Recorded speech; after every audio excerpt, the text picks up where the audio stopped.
क्या है बच्चों? चैप्टर नंबर 4 है साइंस का, क्लास 9 का साइंस है, chapter number 4 structure of the atom, structure of the atom. तो हम इसमें ये पढ़ेंगे। आप पहली बात तो थर्ड चैप्टर हमने क्या पढ़ा था एटम्स के बारे में, कि एटम्स से हम अलग अलग फार्मूला कैसे रेडी करते हैं, कैसे तैयार करते हैं, ठीक है, जैसे H2SO4 या सोडियम क्लोराइड। देन अब हम यहाँ पर ये पढ़ने जा रहे हैं कि जो एटम होते हैं, ये जो क्या एटम इनविजिबल है, मतलब क्या कहते हैं इनविजिबल है, क्या अदृश्य है, क्या हमें दिखाई नहीं देता है? नहीं देता। तो क्यों? एटम्स को हम देखने देते हैं, देख सकते हैं, एटम्स को माइक्रोस्कोप से हम देख सकते हैं। अब इस एटम्स को कह रहे हैं कि से भी छोटा पार्ट, एटम से भी छोटा पार्ट होता है क्या, हम उसके बारे में जानते हैं? तो हाँ, आज की डेट में हम मतलब साइंटिस्ट क्या है जान चुके हैं। तो इस चैप्टर में हम उसी के बारे में पढ़ेंगे, किसके बारे में? इलेक्ट्रॉन, प्रोटॉन एंड न्यूट्रॉन, तीनों के बारे में हम पढ़ेंगे, ठीक है। कुछ नहीं समझ में आया डायरेक्ट पूछ लेना, ऐसा कुछ नहीं, एक वीडियो बना। अच्छा, अब क्या है तो अब इसमें कुछ साइंटिस्ट आए, इसमें एक नाम है, क्या है साइंटिस्ट का नाम? John Dalton. तो जॉन डाल्टन ने भी इसके बारे में, पार्टिकल्स के बारे में बताया था, पार्टिकल्स के बारे में बताया था कि पार्टिकल्स क्या होता है। पार्टिकल्स को उन्होंने क्या नाम दिया था? एटम से नाम दिया था, उसके पहले पदार्थ का नाम बताया था, मैटर पदार्थ होते हैं। और उन्होंने बताया था कि छोटे छोटे पार्ट में डिवाइड नहीं किया जा सकता है, बट ऐसा नहीं है, अब पार्टिकल्स को भी और छोटे से छोटे पार्ट में डिवाइड किया जा चुका है। तो कौन कौन से पार्ट में? इलेक्ट्रॉन, क्या पहला कहलाता है? इलेक्ट्रॉन। हाँ, इलेक्ट्रॉन। और दूसरा क्या होता है? प्रोटॉन। और तीसरा क्या होता है? हाँ, न्यूट्रॉन। न्यूट्रॉन की स्पेलिंग सही है? NEU होता है न्यूट्रॉन। तो ऐसे तीन अलग अलग, हाँ न्यूट्रॉन होगा, न्यूट्रॉन होगा, ठीक है ना। तो कह रहा है कि जो इलेक्ट्रॉन, प्रोटॉन, न्यूट्रॉन है, इनके बारे में हम पढ़ेंगे इस चैप्टर में। और क्या है? बी प्रपोज एक्सप्लेन, ठीक है, पढ़ो, रीड करो और आगे क्वेश्चन लिखो। इसके थर्ड पैराग्राफ में है, हाउ कैन यू एक्सप्लेन, लिख लो। How can you explain, explain क्या explain? How can you explain that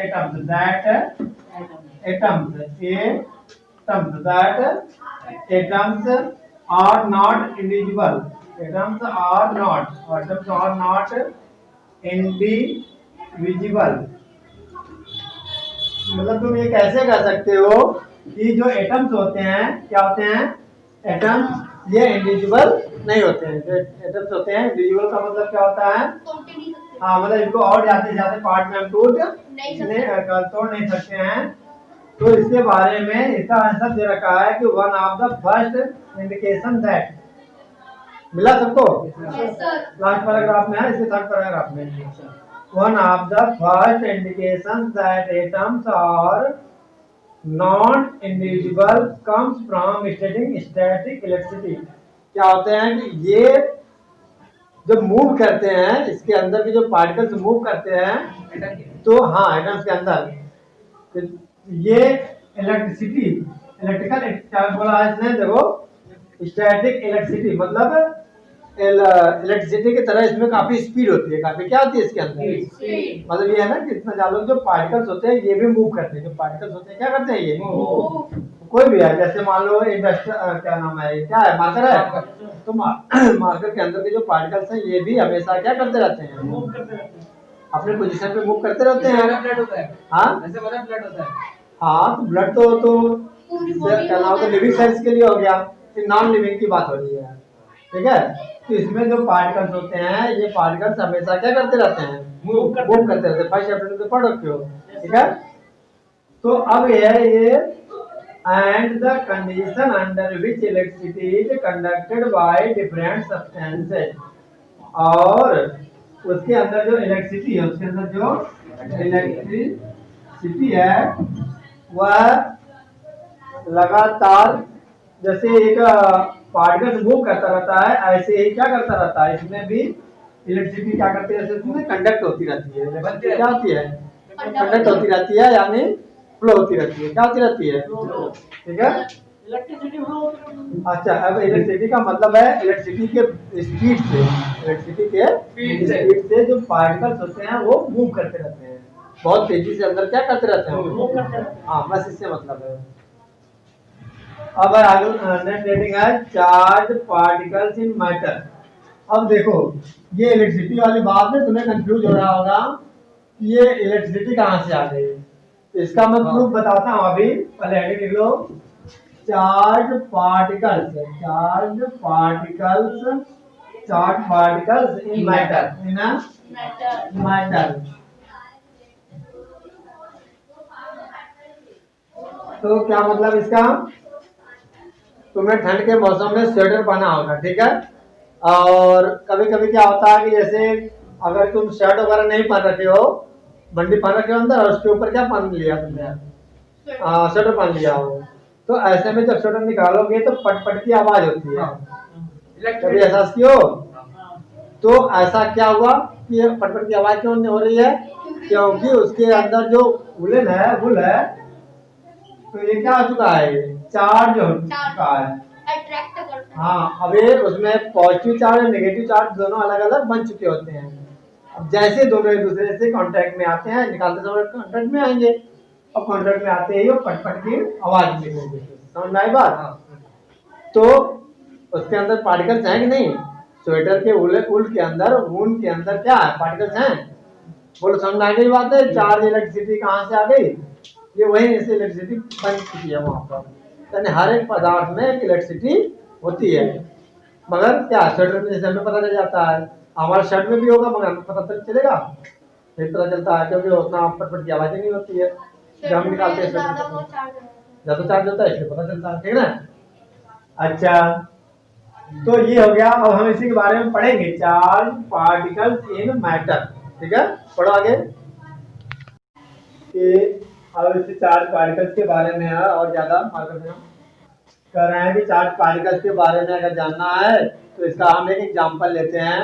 वो ये कि अपने सर में क्या है, बालों में तेल लगा रखे हो, ऑयल, और उसमें क्या करो, कंघा फेरो। क्या कंघा फेरो? हाँ, कंघा फेरने के बाद उस कंघे को किसको पास लेकर जाना है, छोटे छोटे कागज के टुकड़े हों, छोटे। हाँ,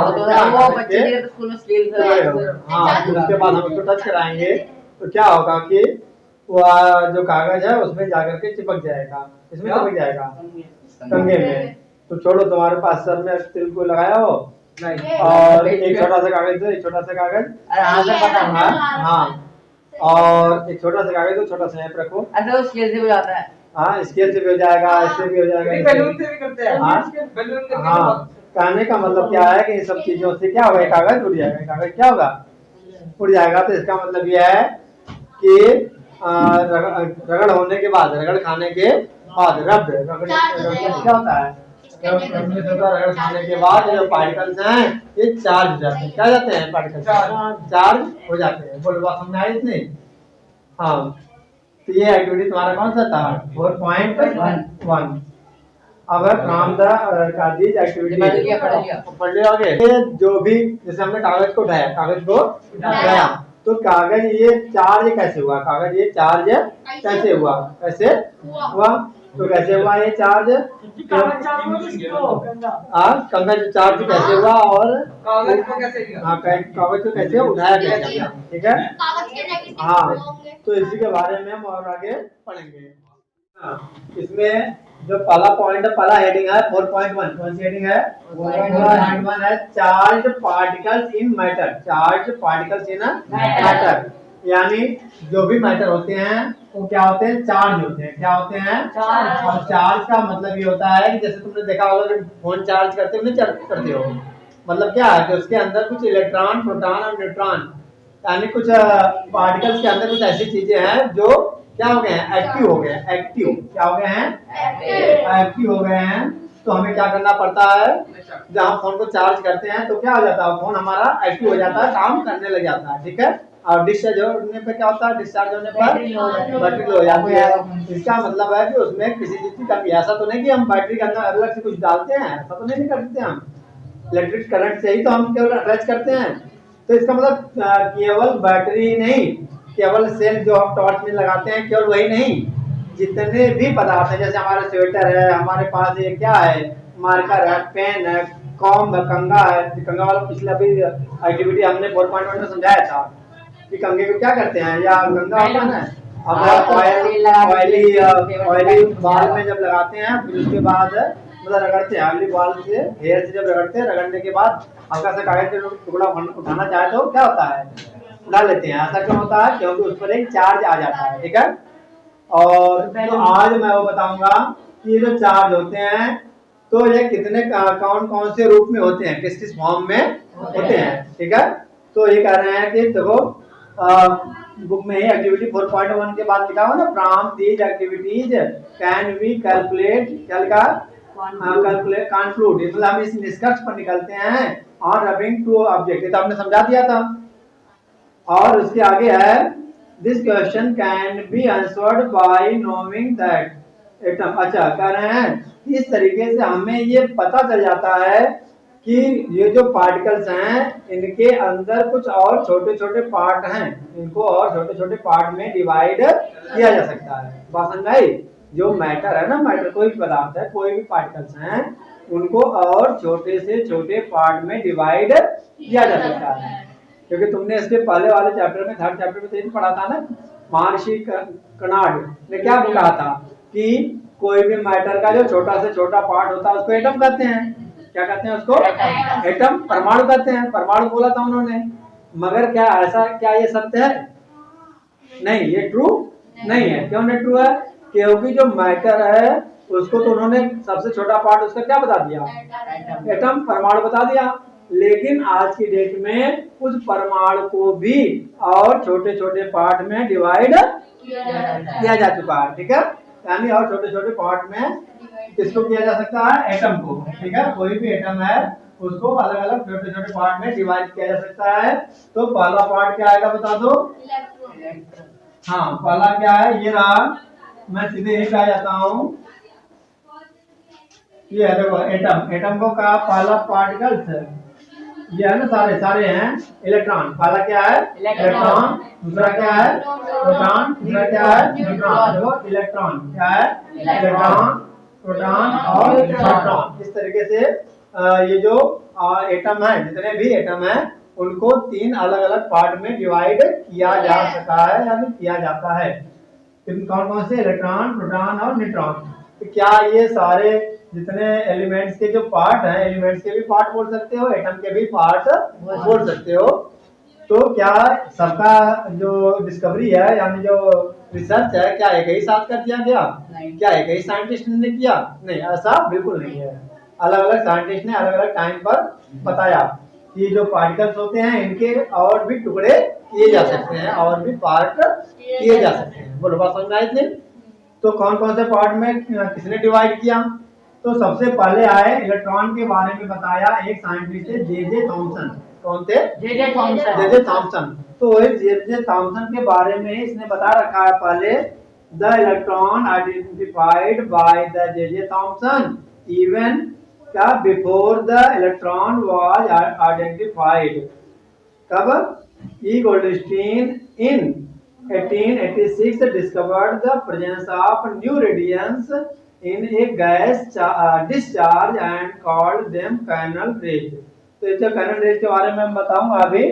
तो पहले इन्होंने क्या किया था, इलेक्ट्रॉन के बारे में जे थॉमसन ने बता दिया। क्या बताया उन्होंने कि कोई भी एटम है, एटम क्या बताया जे थॉमसन ने, और आगे दिया जे थॉमसन का परमाणु मॉडल, यानी एटॉमिक, क्या लिखा है, एटम, देखो क्या लिखा है, हेडिंग लिखा होगा, जो थॉमसन का मॉडल ऑफ एन एटम लिखा है हेडिंग। उसको मैं अच्छे से एक्सप्लेन करूंगा। लेकिन उन्होंने बताया कि कोई भी अगर एलिमेंट है, कोई भी एलिमेंट है, तो साइड साइड में क्या होते हैं, इलेक्ट्रॉन होते हैं। क्या होते हैं? इलेक्ट्रॉन होते हैं, ठीक है।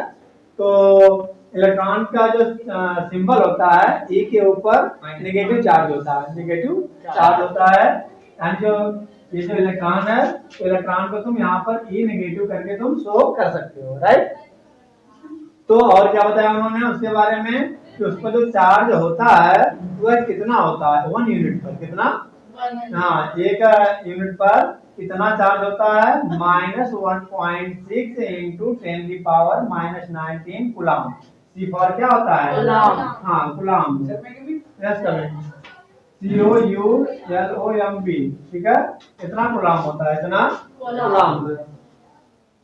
और क्या है आगे, एक होगा डस्टर देखना, ये थोड़ा सारा बुक के नीचे, अरे बता भी ना वो।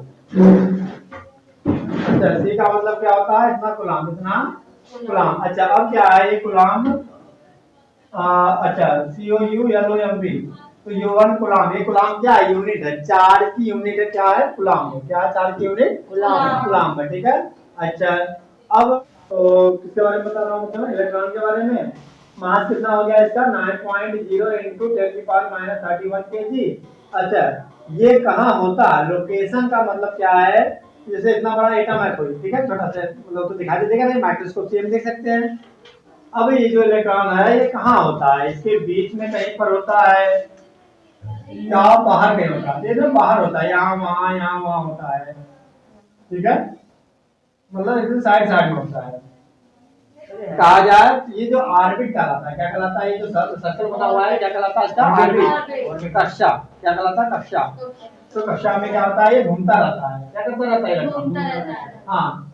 तो ये जो इलेक्ट्रॉन है ये क्या होता है, न्यूक्लियस, इसके बीच में क्या होता है, न्यूक्लियस, तो न्यूक्लियस के चारों तरफ फैला होता है, चारों तरफ घूम रहा होता है, क्या करता है, चारों तरफ घूम रहा होता है, हाँ, यानी ये कहता है एक्स्ट्रा न्यूक्लियर पार्ट, मतलब न्यूक्लियर के बाहर होता है, न्यूक्लियर के बाहर होता है, नाभिक, केंद्रक बोलते हैं, केंद्रक, ठीक है, केंद्र के बाहर होता है। बोलो बात समझ आ गई इतना इसके बारे में, इलेक्ट्रॉन के बारे में, ठीक है।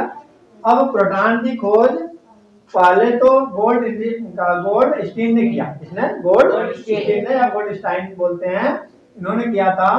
फिर उसके बारे में उसको और अच्छी तरीके से एक्सप्लेन किया किसने, रदरफोर्ड ने। कौन से साइंटिस्ट थे दूसरे, रदरफोर्ड ने, बाद में, तुरंत नहीं, बाद में कुछ सालों के बाद किया था रदरफोर्ड ने। और इन्होंने क्या बताया था कि हमने किसे शो किया था, P पॉजिटिव, प्रोटॉन को किसे शो करते हैं, P पॉजिटिव, और इसके ऊपर जो चार्ज होता है वो कितना होता है, +1.6 into 10⁻⁻19 coulomb, C for coulomb, ठीक है, इतना कूलम होता है। और इसका जो मास होता है कितना होता है, 1.6 किलोग्राम, और 1 यूनिट के इक्वल होता है ये। अच्छा और ये कहाँ होता है बता दो, ये जो प्रोटॉन है ये न्यूक्लियस में होता है, कहाँ पे होता है, न्यूक्लियस में, प्रोटॉन न्यूक्लियस में होता है। एंड और तीसरा, अच्छा बचा न्यूट्रॉन, तो न्यूट्रॉन की खोज किसने किया था, जेम्स चैडविक ने किया था। और इसके ऊपर कोई भी चार्ज नहीं होता, ना नेगेटिव का चार्ज होता है ना पॉजिटिव का चार्ज होता है, ठीक है।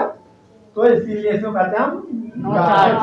अच्छा इसका जो सिंबल होता है, इसीलिए एन के ऊपर हम 0 करके शो करते हैं, इसके ऊपर एन के ऊपर 0 करके हम शो करते हैं। और इसका जो मास होता है इसके इक्वल अबाउट क्या होता है, दोनों इक्वल होते हैं, 1.67 इंटू 10⁻⁻27 kg। अच्छा ये बता सकते हो कि किसका मास ज्यादा आएगा, ऊपर वाले का या नीचे वाले का, हाँ ये देखो -31 है, तो 1 किलोग्राम को और ज्यादा हिस्सों में तोड़ दिया जाएगा, माइनस से ज्यादा है ना जितना पावर, तो उसकी वैल्यू और छोटी होती जाती है, इसकी वैल्यू क्या होती है, छोटी, यानी ये कम है, ये इसका मास ज्यादा होगा, इसका मास क्या होगा, ज्यादा होगा, ठीक है।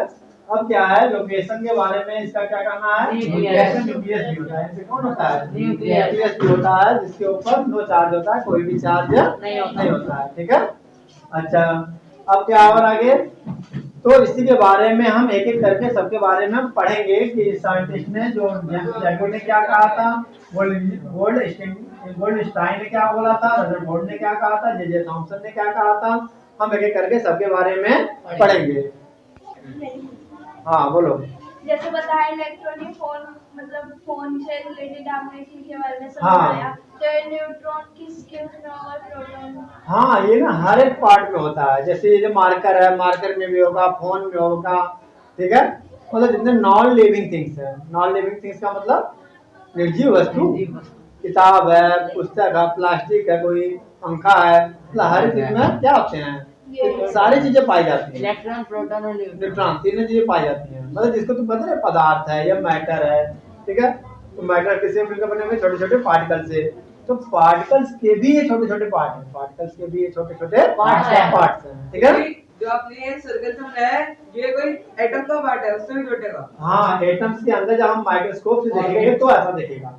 और वो क्या दिखेगा तुम्हें, कि बीच में तो प्रोटॉन और न्यूट्रॉन होंगे और साइड साइड में एक ऐसा कुछ दिखेगा तुम्हें जो क्या कर रहा होगा, मूव कर रहा होगा, तो उसे हम क्या कहते हैं, इलेक्ट्रॉन कहते हैं, ठीक है। जिस पर घूमते हैं उसको ऑर्बिट कहते हैं। उस रास्ते को, उस वे को, सर्कल को क्या कहेंगे, ऑर्बिट। कक्षा बोलते हैं, सेल भी बोलते हैं, सेल, ठीक है। सेल में क्या करते रहते हैं, चक्कर लगाते रहते हैं। तो इलेक्ट्रॉन चक्कर लगाता है। जो प्रोटॉन और न्यूट्रॉन ये क्या होते हैं, दोनों न्यूक्लियस में स्थिर होते हैं। न्यूक्लियस में नहीं आ सकता। कौन? इलेक्ट्रॉन न्यूक्लियस में नहीं, हम ना इसके बारे में थ्योरी पढ़ेंगे कि जैसे जे थॉमसन ने क्या बोला था कि इलेक्ट्रॉन कैसे कैसे घूमता है, और गोल्डस्टीन ने प्रोटॉन के बारे में क्या बताया था, और जब शेड्यूल में। तो हमारे वीडियो को आगे देखते रहोगे तो समझ में आ जाएगा, ठीक है। इससे जो इलेक्ट्रिसिटी होती है उसके अंदर तो पॉजिटिव नेगेटिव चार्ज नहीं होता है, न्यूट्रॉन में नहीं होती, इसमें न्यूट्रॉन में नहीं होती बस। हाँ, न्यूट्रॉन में ऊपर कोई चार्ज नहीं होता है, बस इंधन में होती है। हाँ। अच्छा, और मैं बताने जा रहा था, ये तो समझ में आ गया होगा कि जो इलेक्ट्रॉन है उसके ऊपर नेगेटिव चार्ज होता है, प्रोटॉन होता है पॉजिटिव चार्ज। तो दोनों एक दूसरे के क्या होते हैं, अपोजिट होते हैं, ठीक है ना। अच्छा, और आगे नेक्स्ट ये कह रहे हैं कि इलेक्ट्रॉन की खोज बाद में हुई थी, ठीक है ना, ध्यान रखना। उसके पहले किसकी खोज हुई थी, प्रोटॉन की खोज हुई थी। तो प्रोटॉन के बारे में तो इन्होंने बताया, रदरफोर्ड ने।